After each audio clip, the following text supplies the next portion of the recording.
listened. But perhaps a minute later what he awaited arrived. A hopper, its red-brown fur sleek and gleaming in the sun, its eternal curiosity drawing it, peered cautiously from the bushes. Dalgard made mind touch.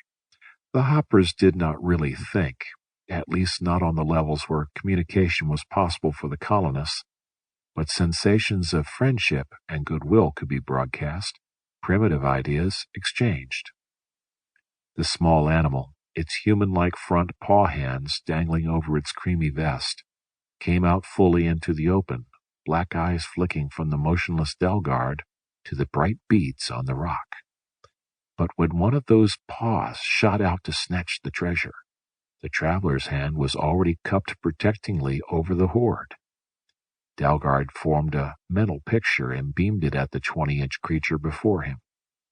The hopper's ears twitched nervously, its blunt nose wrinkled, and then it bounded back into the brush, a weaving line of moving grass marking its retreat.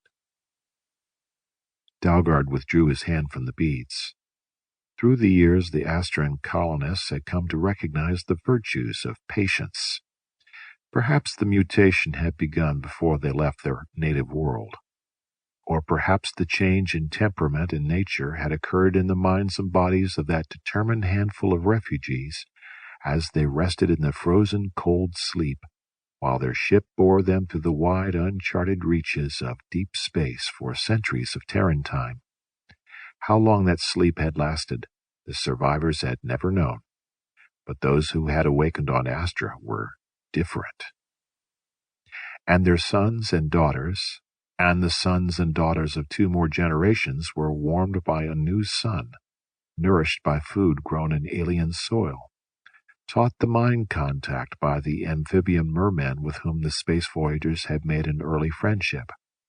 Each succeeding child more attuned to the new home, less tied to the far-off world he had never seen or would see. The colonists were not the same breed as their fathers, their grandfathers, or great-grandfathers. So, with other gifts, they had also a vast, time-consuming patience, which could be a weapon or a tool as they pleased, not forgetting the instantaneous call to action which was their older heritage. The hopper returned. On the rock beside the shining things it coveted, it dropped dried and shriveled fruit. Dalgard's fingers separated 2 of the gleaming marbles, rolled them toward the animal, who scooped them up with a chirp of delight. But it did not leave. Instead, it peered intently at the rest of the beads. Hoppers had their own form of intelligence, though it might not compare with that of humans. And this one was enterprising. In the end, it delivered 3 more loads of fruit from its burrow and took away all the beads, both parties well pleased with their bargains. Sssuri splashed out of the sea with as little ado as he had entered. On the end of his spear twisted a fish.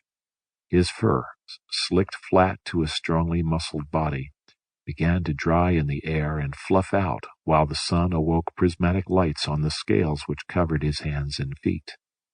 He dispatched the fish and cleaned it neatly, tossing the offal back into the water, where some shadowy things arose to tear at the unusual bounty. "This is not hunting ground." His message formed in Dalgard's mind. That finned one had no fear of me. We were right then in heading north. This is new land. Dalgard got to his feet. On either side, the cliffs, with their alternate bands of red, blue, yellow, and white strata, walled in this pocket.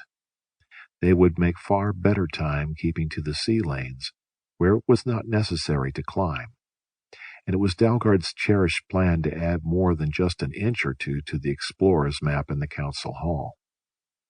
Each of the colony males was expected to make his man journey of discovery, sometimes between his 18th and 20th year. He went alone, or, if he formed an attachment with one of the mermen near his own age, accompanied only by his knife brother. And from knowledge so gained, the still small group of exiles added to and expanded their information about their new home. Caution was drilled into them, for they were not the first masters of Astra.